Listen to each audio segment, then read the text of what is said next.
जाएगी। अरे इनको बजट में धन्यवाद ज्ञापन किया।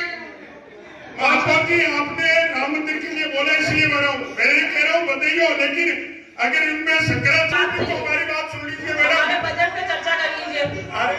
लाल नहीं हुआ साल भर का कार्यकाल था उसमें बजट में आप नहीं किया नहीं, और आप कह रहे हो इसमें आप पिछले बजट का करोगे या इस बजट का करोगे? करेंगे सरकार आपकी सरकार ने महर्षि वाल्मीकि और डॉक्टर भीमराव अम्बेडकर की प्रतिमा लगाने की घोषणा की। उसकी स्वीकृति की राष्ट्रीय सरकार से होती है, आप पहले पढ़ के आइए, उसके लिए लेटर भेजो ना, कोशिश करो, भेज दिया, कोशिश करो। अब तो सरकार आपकी है, अब ना ले आओ। आप बोलने के बाद रुकिए तो सही ना। अब करने के चेतना जी आप औरों को बोलने का भी मौका दीजिए, अभी बोलेंगे तो बोलने दो। अब तो आप बीकानेर की समस्याओं पे कितना गंभीर है वो आपकी उपस्थिति से पता चल रहा है। आपके पास आप सदस्य के तो आपके तो पूरे उपस्थित है क्या? क्या बात कर रहे हो मैडम आप?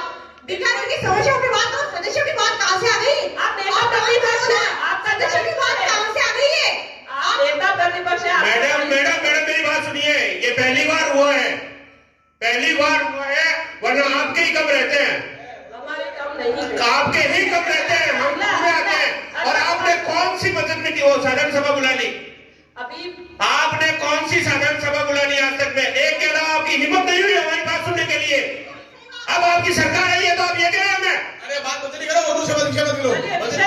आपको बजट अभिभाषण के अलावा कोई भी तो फिर आप कह रही है ना, आप क्यों कह रही है कि आपके सदस्य?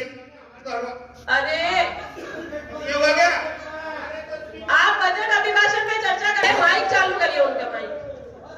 बस क्या? इतना बैठे अध्यक्ष महोदय, नगर निगम जो आपने बताया ना कि हमने पूरे काम करवा दिए, सदस्यों को चर्चा करिए। आपने पहले पिछले बजट के बारे में बताया, तो मैं उन्हीं का तो जवाब मांग रही हूँ। तो डायरेक्ट पॉइंट।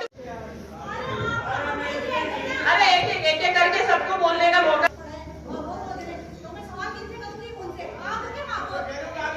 अरे चेतना जी माइक आ रहा है,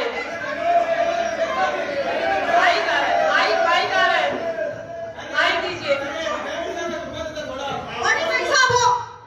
आराम से बड़ों की तरह रहो। अपने स्थान पे खड़े होके बोले। बिल्कुल अपने स्थान पे बोलेंगे, आप भी भाषण कर रहे हैं गड़बड़ी।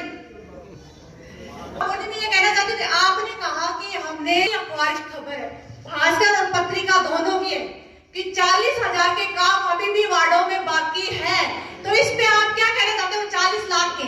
चेतना जी आप तो ये बात ना करें तो अच्छा है। आपके वार्ड में 8,83 लाख। एक मिनट, मेरे वार्ड में मैं कैसे लेके गई हूँ?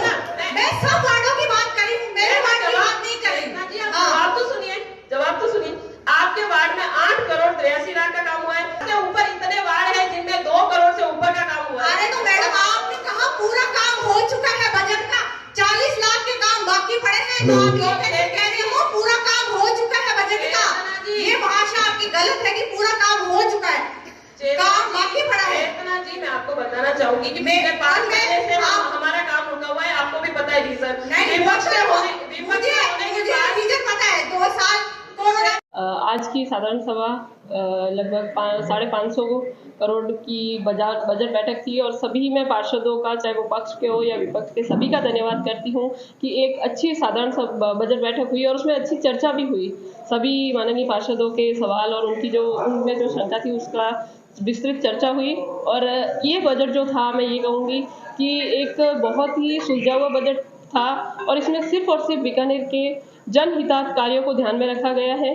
काफ़ी समस्या हमारे सामने आती रहती है, उन आम जन से जुड़ी हुई, उन सबको इस बजट में लिया गया है।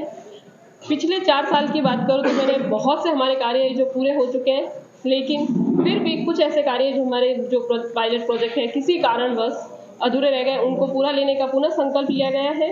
और मेरी ये इच्छा है कि मेरे कार्यकाल का पूरा काम 100% काम मैं मेरे कार्यकाल में पूरा करूं। अभी इस बजट की बात करें तो इसमें पशुओं को जो अव्यवस्था है उसको लेके भी कुछ स्वास्थ्य की गई है, जिसके तहत शहर में व्यवस्था अच्छी हो। साथ ही प्रभु श्री राम का मंदिर का भव्य निर्माण हुआ है, तो हम भी चाहते हैं कि बीकानेर में भी उनकी स्मृति में एक ऐसा द्वार बने जो नगरीय सीमा पे बनेगा, ताकि हम प्रभु श्री राम को बीकानेर में भी उतना ही हम सब अपनी आस्था से जुड़े। और कोशिश यही है कि हर एक समस्या का समाधान हम बीकानेर वासियों के लिए करें। इस बजट में कुछ ऐसी समस्या है जैसे पाल टूटने वाली, उनका स्थायी निराकरण की भी प्रावधान किया गया। साथ ही बीकानेर की सड़क नाली के लिए लगभग 30 करोड़ रुपए का प्रावधान किया गया, ताकि जो सड़कें या जो कच्ची बस्तियां उनमें सड़कें नहीं है वहाँ पे भी रोड अच्छे से बने। तो मैं यही कहूँगी कि एक बहुत अच्छी बजट सभा पहली बार बीकानेर नगर निगम में ऐसी हुई है जिसमें सभी पक्ष और विपक्ष के पार्षदों ने साथ देके, सहयोग देके और जन के हित के बात पर चर्चा की है। तो बहुत अच्छी साधारण सभा और पूरा बजट बीकानेर को समर्पित है। आने दिनों में हर एक प्रोजेक्ट, हर एक व्यवस्था बीकानेर वासियों के लिए की जाएगी। मैडम समय कम आ आपके पास? बिल्कुल, देखिए पहले हमारे पास समय था लेकिन परिस्थिति अनुकूल थी। अब समय कम है लेकिन पहले अभी परिस्थितियां हमारे अनुकूल है, पहले प्रतिकूल थी। तो जिस तरह से अभी आपने देखा ही है, सरकार ने जो हमारा लेटर हमने दे के आए तुरंत उस पर संज्ञान भी ले लिया है। वो सारे प्रोजेक्ट आगामी दिनों में शुरू भी हो जाएंगे। देखिए ऐसा नहीं है, हमारी बहुत सी घोषणाएं पूरी हुई है और जिन्होंने आरोप लगाया सबसे ज्यादा उन्हीं के वार्डों में काम हुए। तो आरोप को प्रत्यक्ष के साथ अगर लगाए तो मैं मानती ज्यादा बेहतर है। अगर आप चाहेंगे तो मैं आपको वो कॉपी भी उपलब्ध करवा दूंगी। आस करती हूँ पार्षदों के वहाँ काम हमारे निगम से होते हैं, तो वो हर एक उपलब्धि हमारे नगर निगम की हुई। सिटी बसें चल रही थी पिछले बजट में, आपने कहा था अभी तक में सिटी बस का अभी जब हमारी मीटिंग हुई थी तब हमें माननीय कलेक्टर महोदय ने भी कहा था कि हमारा एक, मैं उसकी अध्यक्ष हूँ तो मेरे को ही मीटिंग बुलानी, तो हमने आगामी दिनों में मीटिंग का भी तय किया है। क्योंकि बीकानेर में सिटी बस पिछली बार शुरू हुई थी, सक्सेस नहीं हुई, तो इस बार ये कोशिश है कि सिर्फ कॉलेज और जो एरिया है जहाँ पे हमें ज्यादा जाने की जरूरत होती है उन एरिया में पहले शुरू किया जाए फर्स्ट फेज।